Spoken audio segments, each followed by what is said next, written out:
this content is for kids. It's not for kids. Isn't that what I said?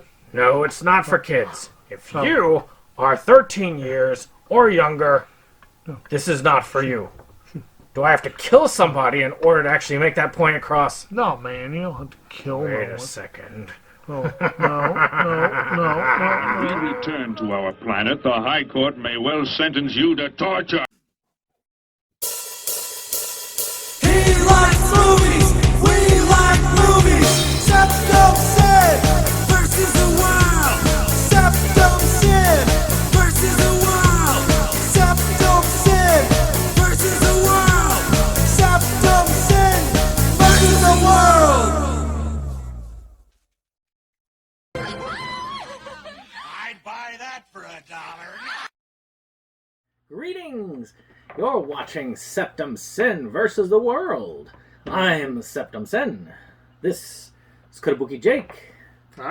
We're here to show you what we got. Right. Show me what you got. I want to see what you got. Oh boy. So, just out of...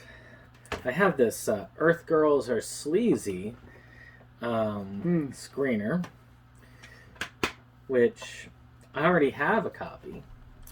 So I'm planning on getting it some way. I can afford to ship it. But if anyone wants to review it, they can toss it their way. But let's get started. I have a bunch of pickups, and then I'm going to get my drink on while Jake goes over and does some other stuff. Because he's going to have 3. And then I got one that you might have seen in the thumbnail, but that's okay. Because we got extra we're going to show you. So, you get to wait until then. So let's get started. So, I stopped by Dollar Tree. Actually, all this stuff is new stuff I got last week. I stopped by Dollar Tree, and I said to myself, all right, I'll take a look. Is there anything there? There were a couple of things.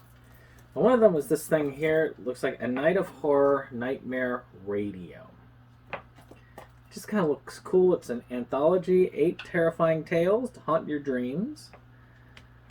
And it says here, Rod leads a very popular radio show dedicated to horror. One day, the show begins to receive strange calls from a child who desperately asks for help. At first, they all think it's a sick joke to discover that it is not the case. These calls hide a dark and deadly secret. It just looks like fun. I like good anthology horror. I don't know what your thoughts are in anthology horror, but I like good anthology horror. Yes, that could be good. I don't know. It could be. All right, this next one. I got this very recently. It came today. I was making an Amazon order because I'm working on a project with another person. I needed supplies for the project, so I ordered from Amazon. I told Dave, you keep saying you've got everything set up in advance. Tell me your 2 birthday picks for June. So, I went ahead and ordered those, so I'll have them on tap. And one of them came right away, and that was Attack of the Killer Donuts. So that looks interesting. We love eating them. Now it's their turn. You see, like the donut with the teeth on there. A chemical accident in a sleepy town turns ordinary donuts into bloodthirsty monsters. As you do. Unaware of the donut's danger, Johnny, Michelle, and Howard sell them to unsuspecting customers. When the donuts start eating their victims, the only way the 3 friends can save their sleepy town is to track down the killer donuts and destroy them. Yes. Sounds interesting. You know, the funny thing is, this definitely is like a, this is something I would watch normally, so I can't really, I can't really hold it to them. Yeah. All right. I'm tempted. This one I've seen, and it was okay. And it was $1. It was called The Disappointments Room. Does it live up to its name? A little bit disappointing. But for $1.25, it's not that disappointing. The door to heart-pounding terror swings wide open in this gripping psychological thriller based on true events. Looking for a fresh start? Dana, David, and their 5-year-old son move from the big city to a rural southern mansion in need of restoration. But the young family's dream home quickly becomes a chilling nightmare when Dana discovers a hidden room in the attic. Ooh. I don't know. I mean, I can't remember most of it. So, it's probably okay. Usually if I remember it, it's because I really liked it or really hated it. And if I don't remember it, it's because Little known factoid, the Attack of the Killer Donuts is also based on actual events. Oh yeah, it happened. Just down the street. Obviously. So, I had a Sentai order, so I have some anime. Ooh. They had a sale, and I said I'm going to go ahead and... I had a little money at the time, so I'm going to go ahead and sweep up some of these. A lot of things that I really wanted to get for a while and just hadn't gotten a chance to. One is Girls und Panzer, even though that's what it is there. Girls and Panzer. Das Final movie 1. And movie 2. Ooh. So, I only got one more movie left for the trilogy. It's not been released yet. But I've got everything else, Girls und Panzer, which is the name there. But I am curious about it. I need to watch this series. I've got pretty much everything that's been released for it. I just never watched it. Same here. Well, although I don't have the movies yet. I've heard good things, though. Now, one I've been wanting to get, but they've always had it $30 or more. When they finally went under 20, it was like 15 on the sale. I went ahead and got it. And that is Hakume and Mikochi. I love that cover. Yeah. That cover art is cool. It's got that kind of watercolor look to it. Well, it reminds me of Secret of Mana. Of which one? It's a video game. I was thinking almost Tales of Abyss, kind of, in some ways. So, these are two small girls who live together in a tiny house in a great big forest. In fact, their house is so tiny that it fits inside just one tree. But that's fine, because Hakume and Mikochi are only 3.5 inches tall. So their tree is as big to them as a skyscraper is to normal people. They're not the only tiny people living in their community either.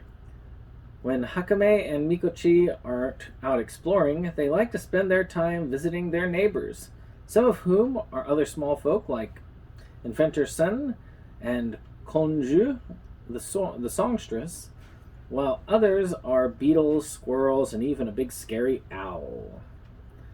So that looks like fun. Squirrel. And it has the OVA as well as the 12 episodes, Cool. so that's kind of nice. But I've always wanted this. I just didn't want to pay over $30 for it. You say like it's been around forever. Hasn't that one only been out a couple years? 2 or 3 years. Let me see. When did it say it released? It was before the plague. So that's at least 2 years. Okay.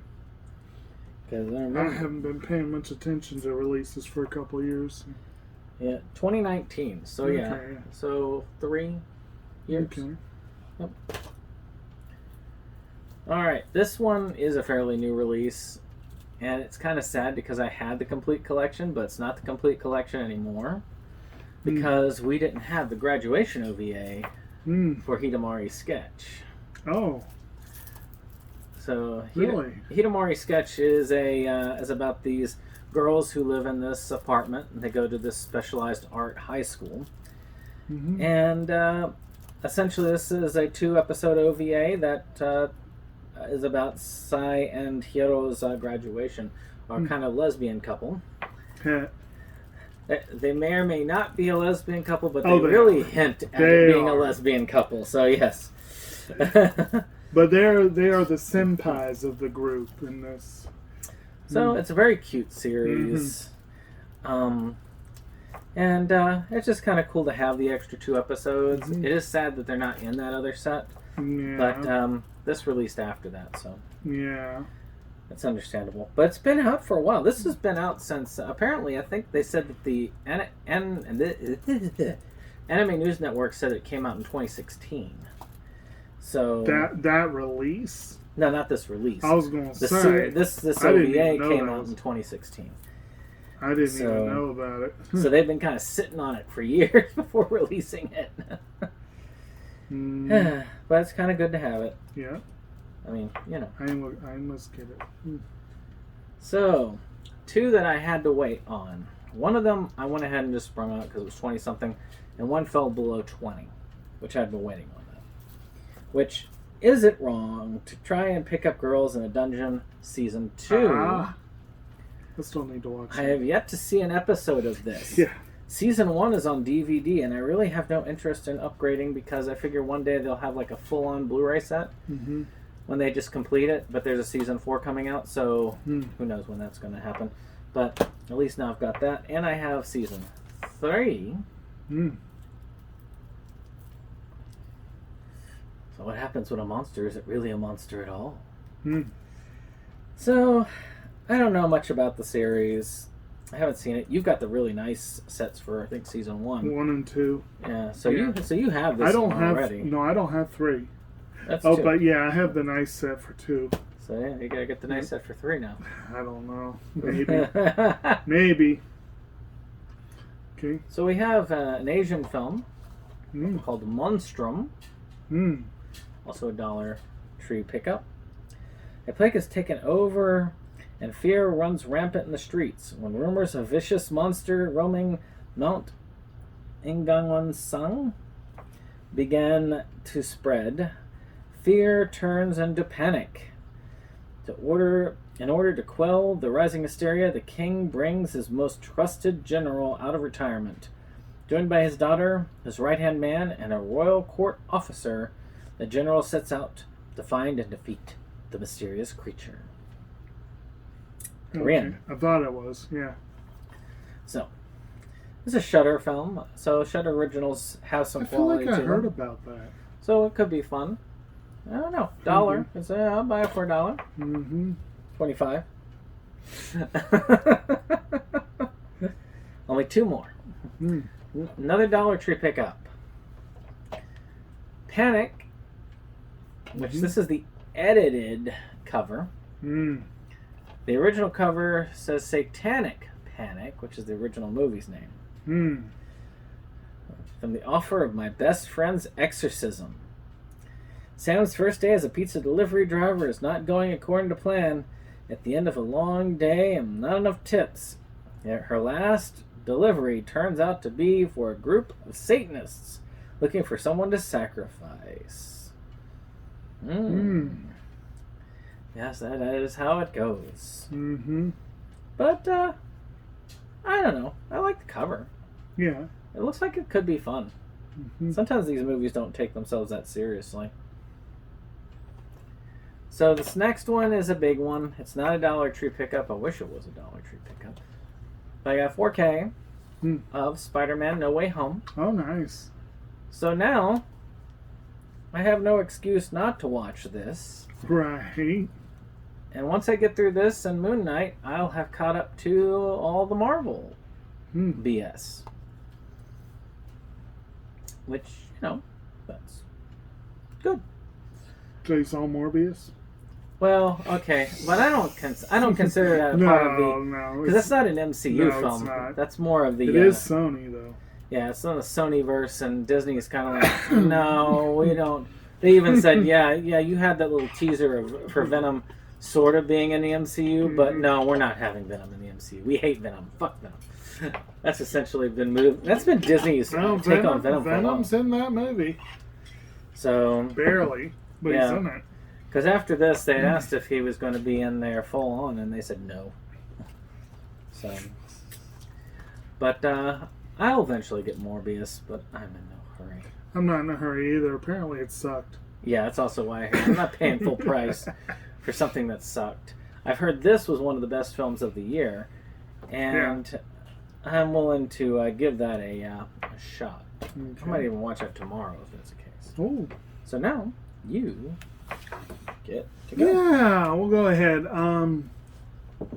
I have one nice big one to end with here, but otherwise, I'm still going through my dry spell for pickups. I'm just haven't gotten any recently, but I was looking around for things to present that I'm not presented, or I'm pretty sure I haven't presented.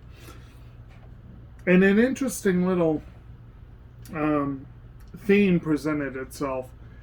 I feel like this has been referenced on the show. Possibly through one of his presentations, because again, I don't think I've presented these, but so, and it's funny that he just put up a Korean film, because this has to do with Korean productions. A few years back, when did we really get into Right Stuff purchasing? That would have been That's been a number of years ago. maybe 10 years-ish. There, all too briefly, it was around the time that I really started getting into the Right Stuff sales. Oh god, their 12 days sale Yeah. was what they do now is nothing compared to what they used I to wish they would go. Yeah, those 12-day sales were great. do. It's They like were. opening up a new present every day. I know. It's dangerous, but great. Yeah, but anyway, there was a company that I don't know what happened to them. I think maybe they went under. I really don't know. That for a hot minute there, maybe 3 or 4 years, Right Stuff was selling a whole bunch of stuff from this company. They called themselves YA Entertainment, and basically it was K-dramas. They were putting out Korean television. And I picked up a few of them, and I probably would have snapped up a whole lot more if I'd realized that they would become basically impossible to get Yeah. very quickly. But they're the coolest sets, and this one is a show called I Love You. And, I mean, just look at this set. It's got sort of a magnetized closing. And then, you know, it opens up. And it's got kind of a semi-typical fold-out here. But just the outer case is really, really nice. And it's really sturdy. Like I said, it does magnetize. I haven't actually watched this show yet, but I'm curious about it. I'd like to see it. The one I haven't even opened yet, and it was the last one I picked up, is one called 1,000 Day Promise. And when I got this one, it was pretty much, they were down to just a couple of series left. Didn't you get one called Hospital or something? No. No. But this one, it's, let's see here. This one is, it's got more typical jewel cases inside, but again, it still has that really sturdy art box. Like these are kind of like they're, I would almost say, higher quality than your typical Funimation, almost on the same level as NIS or the better ADV sets. And then the one I actually have seen, and probably the coolest set of the bunch, is one called Country Princess, the Funny Wild Girl. And like I said, I actually did, it's a little dusty because it was up top. I actually did watch this one. And it's basically, it stars Doona Bae, who's actually a pretty well-known Korean actress. And she was in, what was that one? Cloud Atlas. She was actually in that movie. She's been in a lot of Korean productions, obviously. But this one, it's got, again, the really nice art box, but then you slide out. They're more typical DVD cases, but they slide out, and again, still look really good. But, I mean, overall, these were some sturdy sets.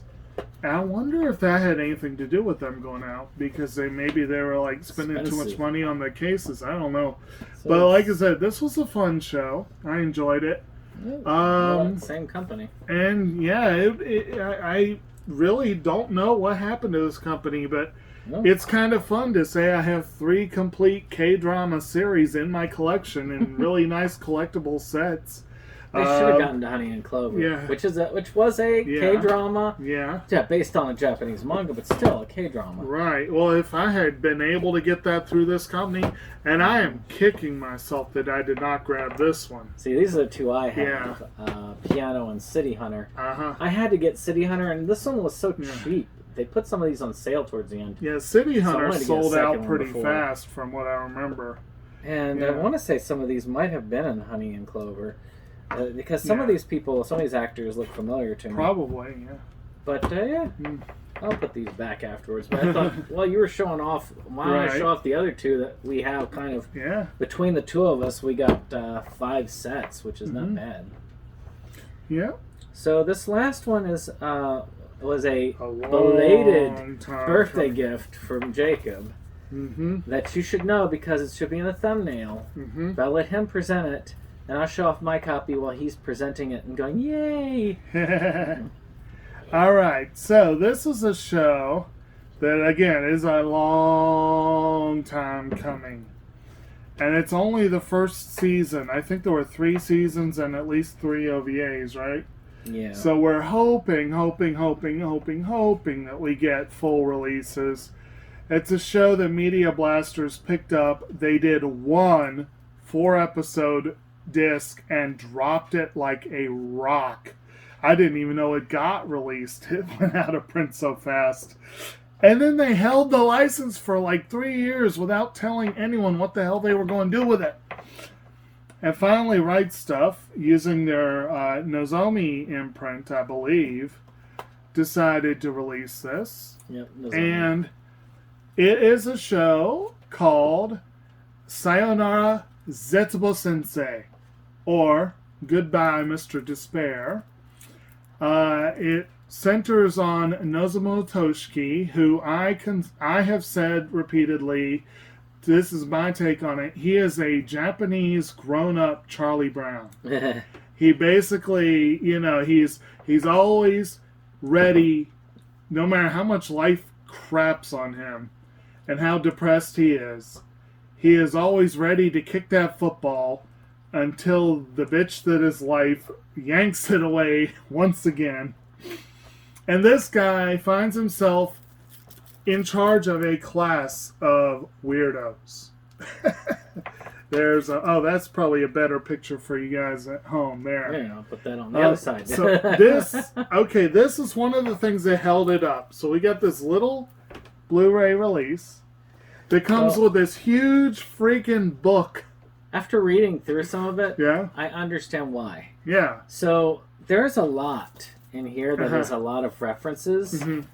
And they do something similar with Tatami Galaxy as well. There's a booklet there and the manga where they have to have explanations of a lot of the stuff that might go over our heads. Think about this. Think about one of the touchstones for understanding this series as Futurama. Reference guide, basically. Well, so basically, your typical episode of Futurama, your typical screen shot might have 4 jokes just in the background. And sometimes you'll get a lot of jokes just in the background. And that's not counting the jokes brought to the foreground. That's not counting the actual jokes in the actors' mouths, etc., etc. There are a lot of rapid-fire comments in this. Rapid-fire jokes, rapid-fire references and allusions. And it's steeped in Japanese culture, both traditional and modern. So I thoroughly love this series, but I'm not even going to pretend I got half the jokes. I'll tell you a good example. Yeah. So flip to page 211, Mm-hmm. and then show off the picture to the camera, and I'll read what it says. Lovely picture, that guy, the line with her there. Yeah. It says, the man at the end of the line is wearing a blue shirt that reads, and it shows the symbol. Yeah. It's not a real word, but perhaps in the same way of putting ocean and person together makes fisherman, Mm-hmm. putting cartoon and person together makes manga man. Huh. And that's just an example of Right. one of the translations. And no, because they're not going to translate that for you Mm-hmm. in the series, you're not going to get that joke, period. Right. Unless you're really good with Japanese. Right. And even this case, I'm not talking like... I really do feel like some of these jokes would actually go over the head of people who do speak fluent Japanese but are not Mm-hmm. raised in Japanese culture. Mm-hmm. That's the other thing. Or like here, we have one on page 30. There's it says books in the staff room, and it goes down a list of the books in the staff room. Things like that. And some of those are going to be probably jokes. I want to see if they have an explanation for what a Polaroid coin is. But that's the thing, is there's so many good things in here. I mean, I think this will be offered on its own eventually. Right. But getting without this book, you're going to be missing a lot. And I'll admit, I'm probably not going to read the whole book. But I probably will be flipping through it, looking at little things. Oh. Especially after we watch this and we're discussing it in May. Okay. This is another reason why. Okay, on page 10 we see Nero's predictive text. Nero is a character who never speaks, except maybe I think every once in a while she vocalizes a little bit. Nero, yeah. She texts everything. And if you're really fast with reading subtitles, you can keep up with her texts. But I have a feeling that even that is probably not everything that's listed here in the book. So there are a lot. But anyway, this is one of the reasons for the delay of this series. I'm sure Media Blasters was trying to think of something similar to this and just gave up. But this series, regardless of how much Japanese culture you truly know, I think enough. I think enough of the jokes are there. I think enough jokes land that anyone who's into Adult Swim type humor would love the series. Anyone who's into topical humor would love this series. The basic conceit of an eternal pessimist whose class includes a psychotic optimist. Kafka Hura is I call her a psychotic optimist. That's the best way to put it. And their meeting at the very beginning of the series is great. What's up? Keep going. Okay. I'm just checking time to make sure we're not cut off. But one last thing I want to make sure I say about this. The end theme, Zesse Bijin, is my absolute favorite anime theme and one of my top 20 songs. It kicks ass. I actually have the soundtrack. There's several, series. yeah. The opening themes are a mixed bag, and I didn't like most of them very much, but I love the enders, and that's one of the reasons I hope they get all of them released. I like Zetsubo Restaurant. That's like one of my favorite. Oh yeah, openers. that was a good one. And well, Zetsubo, yeah, that was the end of the season 3, wasn't it? And I got started on this on season 2 when I got it on the download just on a lark, and I was like, okay, I got to get the rest of this stuff. And I think I showed it off to you after that. Oh yeah. And one of the exciting things, we were planning when this was being released in April to do this as Jake's birthday, for his birthday for our anime discussion, which didn't quite work out the way we wanted it to. So, if you haven't watched our Konosuba discussion, which, shame on you, go watch our Konosuba discussion. In May, we're covering this bad boy. But with that being said, we're about to run out of time. So, we're gonna send you our best wishes and thoughts, and no despair for you. No despair for you. Yeah. Good night.